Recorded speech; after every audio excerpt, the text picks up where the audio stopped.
In this episode, we're going to make the exam feel less mysterious by turning it into something you can picture clearly and prepare for with confidence. A lot of new learners struggle not because the topics are impossible, but because the testing experience feels unfamiliar and high pressure. When you understand how the exam is put together, what the scoring really means, and what strong performance looks like, you stop guessing and start training with purpose.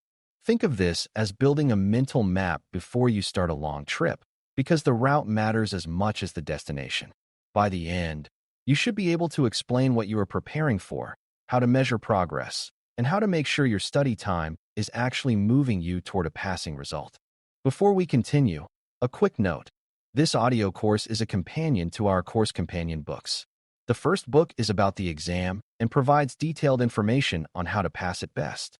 The second book is a Kindle-only ebook that contains 1,000 flashcards that can be used on your mobile device or Kindle. Check them both out at cyber.author.me in the Bare Metal Study Guide series. Start by separating two things people often mix together: the certification goal and the test mechanism used to measure it. The certification is meant to show that you can think like a security operations leader, not just repeat vocabulary words. The test is the measurement tool, and it has its own logic, its own rules, and its own constraints. When you understand that, you can stop taking practice as a random pile of facts and instead build the ability to answer questions the way the exam expects. You are not preparing to be a walking encyclopedia, and you are not preparing to be a button pusher on specific software. You are preparing to recognize situations, make sound operational decisions, and explain why one choice is better than another under real-world constraints. A helpful way to picture exam structure is to imagine a set of questions designed to test both breadth and judgment at the same time. Breadth means you must recognize many topics across security operations management, even if you are not a deep specialist in every area. Judgment means you must choose actions that match goals, risks, and trade-offs, instead of choosing the most aggressive or the most technical option every time. The exam typically pushes you toward what is reasonable, defensible, and aligned with how an organization actually operates. Many questions are built so that more than one answer sounds plausible, but only one answer best fits the scenario's priorities. That is why understanding structure matters, because it changes how you read each question and how you evaluate your options. Now let's talk about scoring in a way that reduces anxiety instead of adding to it. Most learners assume scoring is simply how many questions you got right, like a school quiz, and then they panic when practice feels inconsistent. In professional certification exams, scoring is usually reported as a scaled score, which means the number you see is a converted value, not a simple raw percentage. The goal of scaling is to make scores comparable even if different exam forms vary slightly in difficulty. What you should take from that is simple. Your job is to consistently choose the best answer, and to avoid patterns of avoidable mistakes that bleed points across many questions. You do not need to be perfect, but you do need to be dependable across the exam's full range of objectives. Because scoring is not experienced as a transparent percentage during the test, success needs a different definition than just feeling good while you take it. Success looks like steady decision-making even when the question wording feels unfamiliar. Success looks like recognizing what the question is really asking before you ever glance at the answer choices. Success looks like keeping your pace under control so you do not rush early or panic late. Most importantly, success looks like having a repeatable method for eliminating wrong answers, because exams are designed to punish impulsive picking. If you build a stable process for reasoning through questions, your performance becomes predictable, and predictable performance is what produces a passing score. A major part of decoding the exam is learning how questions are built to test thinking rather than memory. Some questions ask for definitions, but many questions test whether you understand relationships, priorities, and consequences. For example, you might be asked what a manager should do first after discovering an operational gap, or what evidence best supports a decision to change a process. These are not trick questions, but they often contain distractors that sound impressive while being operationally wrong. A common distractor is an answer that is technically possible but ignores business impact, timing, or scope. Another distractor is an answer that jumps to a solution before confirming the problem, which feels confident but is usually reckless.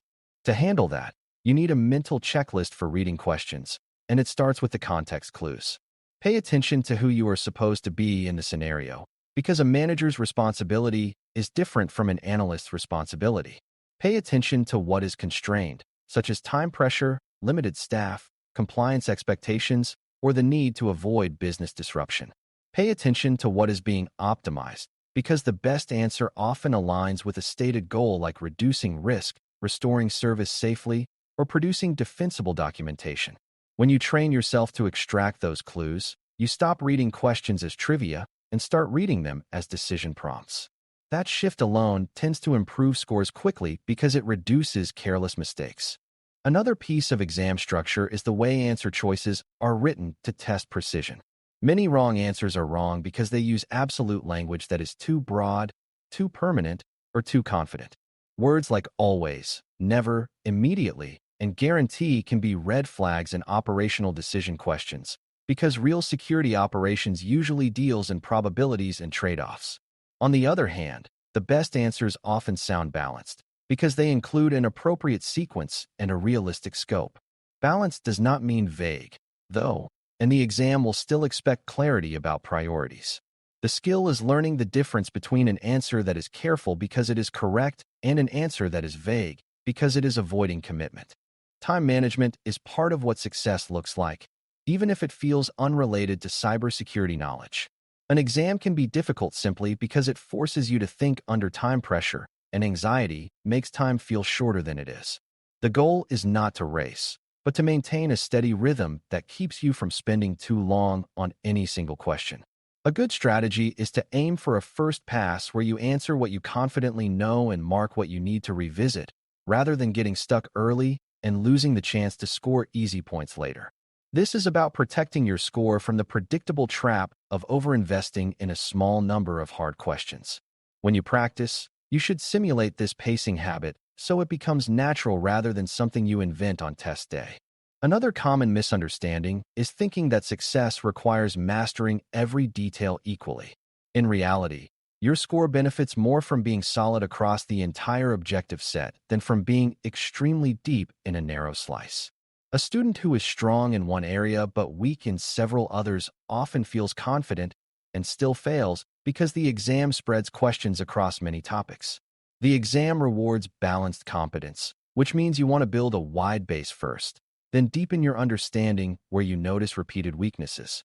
Your study plan should reflect that by cycling through topics and revisiting them, not by finishing one topic once and never returning. This is why audio-first study can work well, because repetition and recall practice can be built into normal routines. To make this practical, define what a strong answer process looks like and practice it until it becomes automatic. First, restate the question in your own words, silently, so you confirm what is being asked before you react. Next, identify the role and objective in the scenario, because that frames what kind of decision is appropriate. Then scan the answers and immediately eliminate the choices that are clearly out of scope, too extreme, or in the wrong order. After that, compare the remaining choices and ask which one best fits the goal while respecting constraints like business impact and evidence quality.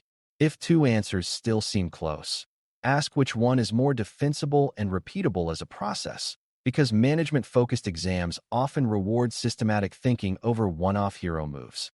It also helps to understand what the exam is not trying to do, because that removes unnecessary fear. The exam is not trying to verify that you can memorize product screens or vendor-specific command syntax. The exam is not trying to see whether you have lived through every type of incident in the real world.